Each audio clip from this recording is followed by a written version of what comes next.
अस्सलाम वालेकुम। मेरा नाम है ज़हीम रज़ा और मैं हूं आपका बायोलॉजी टीचर। आज का हमारा टॉपिक है हिस्ट्री ऑफ क्लासिफिकेशन।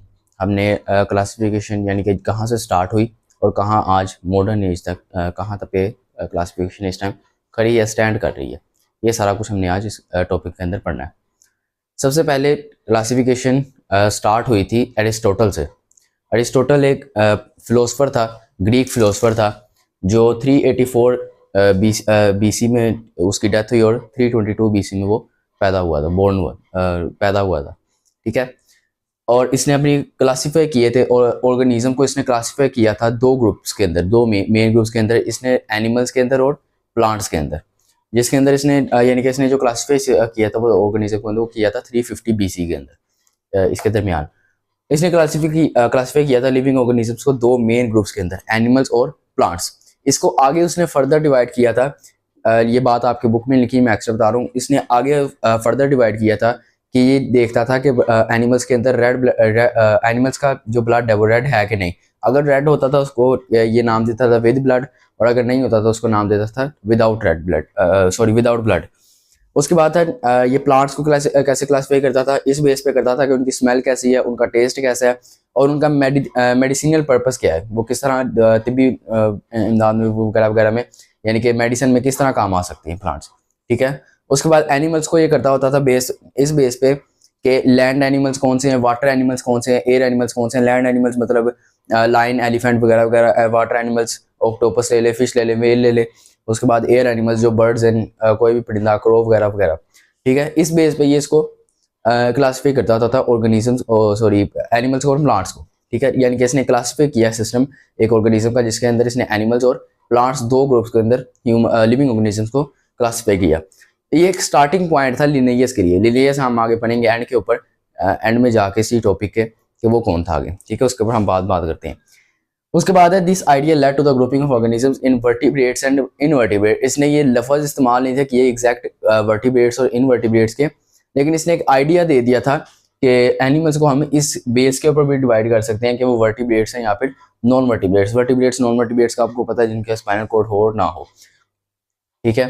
350 बीसी के अंदर इसने ये क्लासीफाई किया था ऑर्गेनिजम्स को, जब ये एथेंस को टीच कर रहा था। ये हमारी बात नहीं है, इसलिए हम आपकी बुक में भी लिखा, तो हम इसके ऊपर बात नहीं करेंगे। उसके बाद इसके आपके एक बॉक्स बना हुआ है साइड के ऊपर, उसके ऊपर लिखा हुआ है दी एनीमा, एक बुक का नाम। दी एनीमा एक बुक का नाम है जिसका मतलब है ऑन द सोल। इसने एरिस्टोटल ने ये बुक लिखी थी, जिसके अंदर इसने क्वेश्चन किए थे, उसका आंसर भी दिया था कि ऑन द सोल का क्या पर्पस है, सोल क्या होती क्या है, इसका बॉडी के साथ क्या कनेक्शन है। इस डिफरेंट इसने इसके ऊपर वर्क किया था। उसके बाद इसी बुक को ट्रांसलेट किया था इब्ने रुशद ने। इब्ने रुशद 1126 एडी में पैदा हुआ और उसके बाद 1198 1198 एडी के अंदर इसकी डेथ थी। ये स्पेन के अंदर पैदा हुआ था। ठीक है। ये भी एक फिलोसफर था, अरबी या आप कह लें मुस्लिम फिलोसफर। इन्होंने इसी बुक को ट्रांसलेट किया था, या आप कह लें इसके कमेंटेटर थे। ठीक है। ये आपकी बुक के ऊपर साइड के ऊपर लिखा हुआ है। उसके बाद जो दूसरे नंबर पे जिसने काम किया था क्लासिफिकेशन के ऊपर, उसका नाम था अबू उस्मान उमर अल जहीज। ठीक है।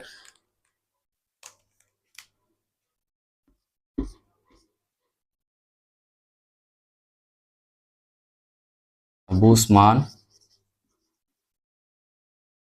उमर अल जहीज। दूसरे नंबर पर इसने काम किया था क्लासिफिकेशन के ऊपर। ये पैदा हुआ 781 के अंदर, डेथ हुई थी 1869 एडी के अंदर। ये बातें आपने याद रखनी है, डेट ऑफ बर्थ और डेट ऑफ डेथ, ये एमसीक्यूज के अंदर भी आ सकती हैं। इन्होंने डिस्क्राइब किया था एनिमल्स की 350 स्पीशीज की कैरेक्टरिस्टिक को, जिसके अंदर इन्होंने सबसे ज़्यादा काम किया था एंट्स के ऊपर।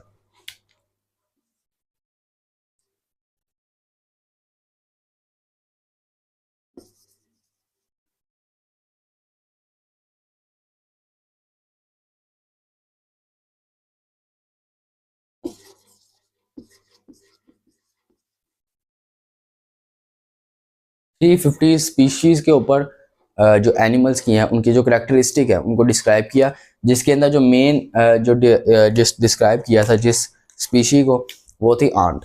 उसके बाद जो तीसरे नंबर पर जिसने वर्क किया था क्लासिफिकेशन के ऊपर, वो था एंड्रिया सेसिल्पिनिया। ठीक है। जिसको एंड्रिया सेसिल्पिनो भी कहते हैं। आपकी बुक पे एंट्रिया सेसिलिपिनिया लिखा है तो आपने भी यही कहना है। उसके बाद ये पैदा हुई थी 1519 में और डेथ हुई थी 1603 एडी के अंदर, एजोरो इटली के अंदर पैदा हुई थी। उसके बाद ये इटालियन बोटनिस्ट थी। इसने किया था 15 ग्रुप्स ऑफ प्लांट्स बनाए थे जिसको इसने नाम दिया था जेनेडा का, ठीक है। यानी कि इसने क्लासीफाई किया था प्लांट्स को 15 ग्रुप्स के अंदर, जिसको फिर इसने नाम दिया था जेनेडा का।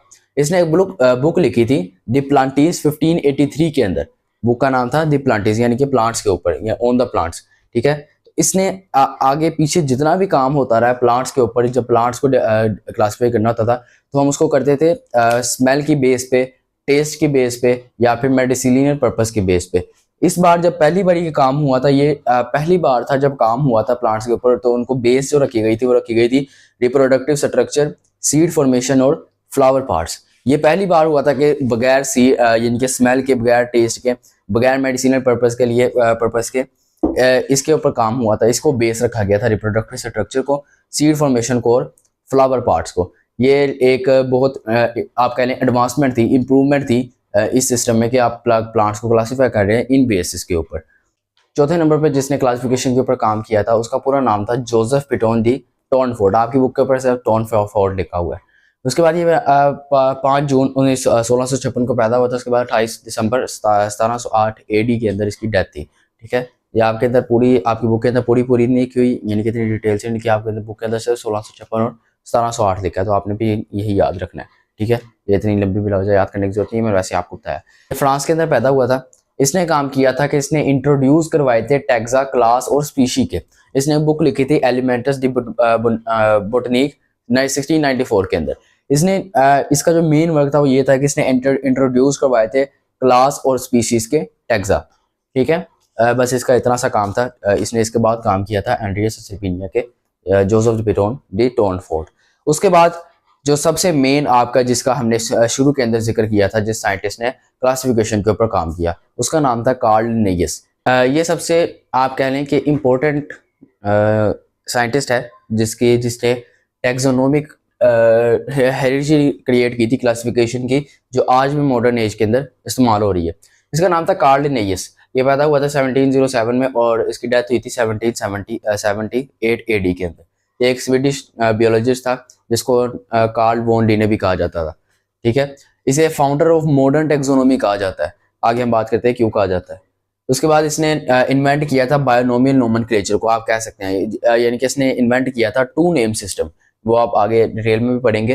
टू नेम सिस्टम के अंदर इसने किया था कि एक अगर आपने ऑर्गेनिज्म को नाम देना है तो वो कैसे देना है, ठीक है। तो उसके अंदर इसने सिस्टम लगाया किया था कि टू नेम सिस्टम, उसको नाम दिया था जिसके अंदर जो पहला नाम होता था वो होता था जीनस नेम, जिसको कैपिटलाइज करके लिखा जाता था।